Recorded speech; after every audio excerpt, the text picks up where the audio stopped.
तुम्हाला हे खूप नवल वाटलं असेल ना की ही वधू असं हाताने का गृहप्रवेश करत असेल? खरंच गृहप्रवेश वेळी पायाने माप ओलांडल्यावर अन्नाचा अपमान होतो का? तर बऱ्याचदा आपल्याला आपलेच विधी का करतोय हे माहिती नसतं, त्यामुळे आपण आपल्या परंपराशी न कळत छेडछाड करतो. पण त्या पद्धती मागची प्रथा समजून घेणं ही खरी काळाची गरज आहे.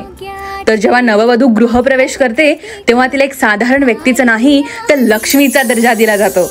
आणि म्हणूनच जेव्हा ती पायाने माप ओलांडते तेव्हा तांदूळ जसे पसरतात तसं सुख समृद्धीही पसरू देत, असा या विधीमागचा सुंदर कॉन्सेप्ट असतो. आणि नववधूची पावलं लक्ष्मीच्या पावलाप्रमाणे शुभ मानली जातात. ये धान्याचं माप ओलांडून लक्ष्मीच्या पावलांना आत घ्या.